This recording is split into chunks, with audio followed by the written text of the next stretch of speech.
Shagra Hanguru Shalai very family law, Tang Shalo, Kevin Buduli, Ado, Malik Shokari, Titulung by Emily Karshabodol, Tang Shaldi, Dam Shatambu, Shoti Chijora, Shagra Hangur Fonatani deputation like Kai teacher Shalmonati, Shalmonvray Yapamani, Lord Diboni Damni, Tamui, Shoti Tamdi Damazora, Yaxibotol, Bilonia Buhasti, Habanoko, Koktomatoni Banda, Klaika, Armanjaka, Manik Shokano Karibo, Emily Sudan Das, Provati, Josbi Tipura, Shemal Chokoloboti, Bandusha.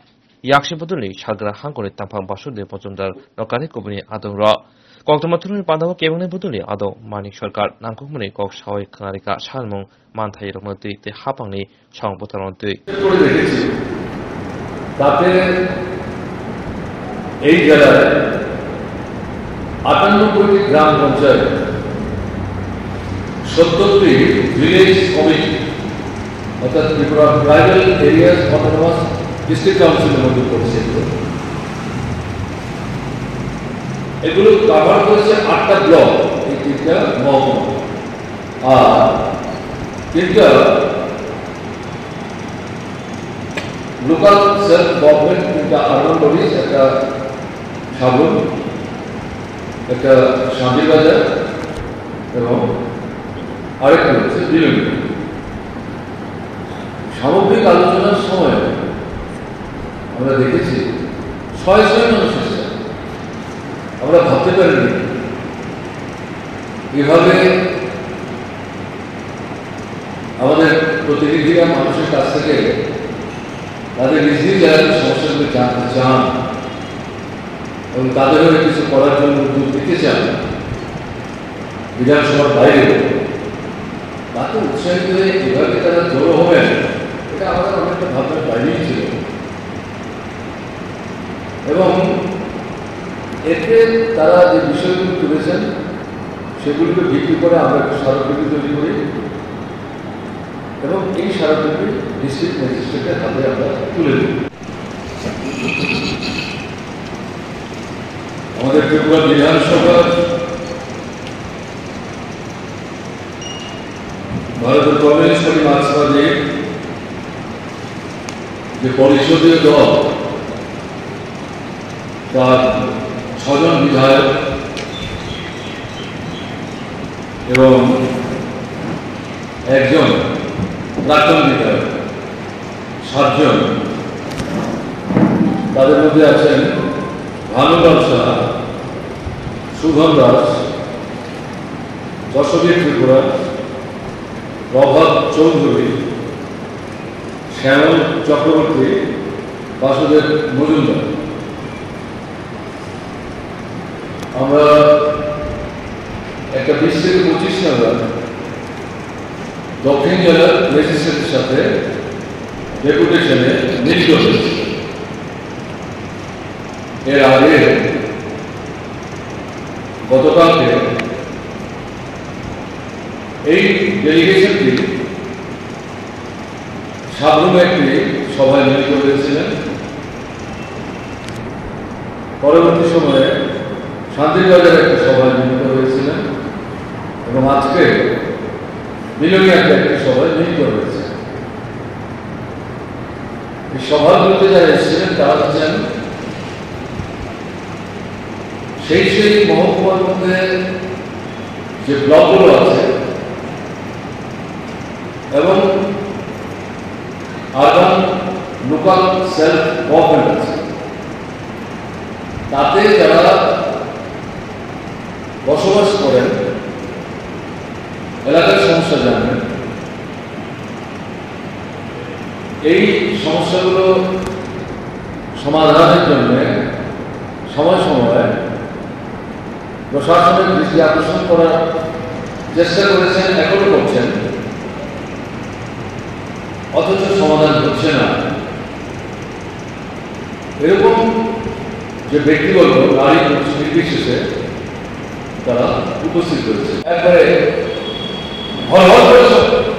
হয়ে যাবে লড়াই আলোচনা সন্ত্রাস মোকাবিলা করবে এই লড়াই মারা যাবে ব্লকের সমস্যা ধরে ধরে এলাকা ধরে ধরে লোককে সংগঠিত করে ব্লকে যান বিদ্যুৎ সভার কথা বলুন শহরে এসডিএমের সাথে কথা বলুন চাপ সৃষ্টি করুন আমাদের কাছে যে কাজগুলো তথ্যগুলো দিলেন এগুলো নিয়েই ওখানে যাওয়ার কাজ আপনারা নিজের থেকে চাপ দেবেন, উপর থেকে আমরা চাপ দেবো, লড়াই চলবে।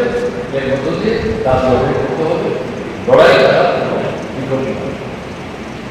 এই সরকার লড়াইকে ভয় পায়, কিন্তু লড়াই করে লড়াইয়ের ভাষা তাকে বুঝতে বাধ্য করতে হবে এবং দাঁড়িয়ে হবে। লড়াই সরকার পায়ে চলার মাটি নাই, জনগণ থেকে বিচ্ছিন্ন হয়েছে, সন্ত্রাস করে বেশি সরকারের থেকে দেখা যায়। দিনকে রাত, রাত্রি দিন বলবে, চাঁদকে সূর্য, সূর্যকে চাঁদ বলবে, কত দুঃখ হয় মানুষের চোখ আছে না আছে। নাহলে আপনার এই 9 মাস 10 মাস বাদ থেকে একটা রাজ্যের মুখ্যমন্ত্রী পাল্টায় না, দলের ভেতরে সমস্যা, বড় সমস্যা কি? জনবিচ্ছিন্নতা। 5 থেকে 50 ভাগ ভোট পেয়েছিলেন, তারা বুঝতে পারছেন যে ভোট তাদের সঙ্গে নাই, খালি হয়ে যাচ্ছে প্রায়। মুখ পাল্টে নতুন মুখ এনে মনে করছেন এই সমস্যা থেকে এদেরকে আমরা রক্ষা করতে পারবেন না।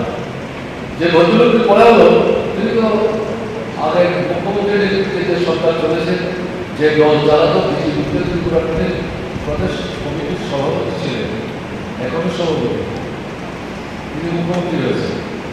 কি করবে তিনি? তখন তিনি কি করেছেন? কিছুই করবে। সন্ত্রাসের বিরুদ্ধে ব্যবস্থা নিতে পারেন, কথা বলেননি।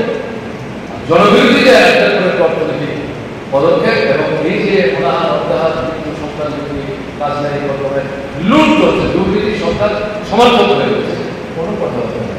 তিনি এসে এই 8 মাসে আপনার 4 টেনে মাটিতে নামাবেন, হ্যাঁ, এটা মনে করলে বোধহয় ঠিক হবে। তাই মানুষ নজর রাখছে, মানুষ বুঝতে পারছেন তাদেরকে ভূমিকা নিতে হবে, তাদের কাছে এটাই লড়াই এবং যে বাহিনীকে ব্যবহার করে সন্ত্রাস ফিরিয়ে রেখে নিজেদের ব্যর্থতা ঢাকবার চেষ্টা করেছিল, সেই বাহিনীর শব্দটিকে কমছে, তারাও উপলব্ধি করছে ভুল করছে, নিজেদের ভুল করছে এবং এদের নতুন চিন্তা ভাবনা কিন্তু শুরু করেছে। কাজে আমরা আশা করব আপনাদের জন্য সাধারণ মানুষের মূল চাহিদা দাবি, কাজ চাই, রোজগার চাই, খাবার চাই। অনাহার মৃত্যু, কোনো কোনো এলাকায় সন্তান বিক্রি, কোনো কোনো এলাকায় কাজ, খাদ্যের সন্ধানে রাজ্যান্তরিত হওয়ার এই সমস্ত ঘটনাগুলি আছে। তাহলে এর থেকে মানুষদের বাঁচাতে গেলে পর আমাদের গ্রামের যে চলে আসবে কর্মসূচি, সেটা হচ্ছে রেগা এবং রেগা, আর নগরে হচ্ছে টুয়ে। এর বাইরে হচ্ছে সরকারের বিভিন্ন উন্নয়নমূলক দপ্তরের কাজ আছে। বামফ্রন্ট সরকার থাকার সময় যেটা দেখা গেছে, গড়ে ত্রিপুরাতে 80 থেকে 85 দিন রেগার কাজ হয়েছে এবং প্রত্যেক বছর রেগা চালু হওয়ার পর থেকে ত্রিপুরা প্রথম 5-এর মধ্যে একটা রাজ্য হিসেবে চিহ্নিত হয়েছে তার পারফরমেন্সের ভিত্তিতে। 15 বছর হয় প্রথম অথবা দ্বিতীয় হয়েছে, এগুলো তথ্য আছে। প্রতি বছর গ্রাম উন্নয়ন দপ্তর জাতীয় স্তরে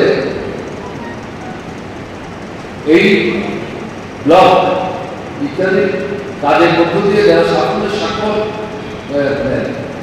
রচনা করেছেন তাদেরকে পুরস্কৃত করার একটা পদ্ধতি চালু করেছিলেন। প্রতি বছর বামফ্রন্ট সরকারের সঙ্গে ত্রিপুরা থেকে ব্লকে কাজ করেন এরকম বন্ধুরা যারা, তারা 3টা 4টা 5টা 6টা করে তারা পুরস্কার জয় করে নিয়েছে। এই হচ্ছে ত্রিপুরার রেকর্ড। এখন যে যেটা দেখা যাচ্ছে, রেগাতে 8 পাশ তলার দুর্নীতি চলছে, ব্যয়ভাবে মেশিন ব্যবহার করা হচ্ছে। রেগার কাজে মেশিন ব্যবহার করা যায় না। কেন যায় না? মেশিন ব্যবহার করলে পর যারা সমাধানকারী তাদের শ্রমের দিন কমে যাবে অথবা তাদের মজুরি অর্ধেকের থেকে বেশি চলবে। এটা নিয়মের মধ্যে নেই, কিন্তু ত্রিপুরাতে বিজেপি শাসনে এটাই নিয়ম। দ্বিতীয়ত কাজ করছে না, কিন্তু কাজের তালিকায় নাম হচ্ছে পরে গিয়ে দেখা যাচ্ছে এরকম গ্রাম পঞ্চায়েত এবং ভিলেজ কমিটিতে 30 থেকে 40 জনের নাম থাকছেই, এরা কোনো কাজ করে না। ইদানিং 2 বেলা ছবি তোলার পদ্ধতি চালু হয়েছে, কিন্তু সামনে যায় না, এটা দিয়ে দুর্নীতি বন্ধ করা যাবে। এক্ষেত্রে তারা 2 বেলায় ছবি তুলে চলে যাচ্ছে। তাদের একটা রাজনৈতিক দলের প্রতি আনুগত্য আছে, তাদের সুবাদেই এটা কাজ না করে নতুন পরিণামে যে দাঁড়াচ্ছে প্রকৃত অর্থে যারা পরিশ্রমটা করছে তাদেরকে বলবে একটি কাজ করলে 212 টাকা পাওয়ার কথা, তারা 170, 72, 75, 80 টাকা পাচ্ছেন। কারণ আউটপুট যেটা এরা 25 জন 30 জন কাজ করে যা করলেন, বাকি 30 করে দিয়েছেন কাজ না করার কারণে তাদের নামটা যুক্ত হচ্ছে। এই সবটা মিলিয়ে এটা যখন অ্যাভারেজ করা হয়, পারের আউটপুট কমে যায়, ফলে গিয়ে তার উপর ভিত্তি করে মজুরি কমে যাচ্ছে।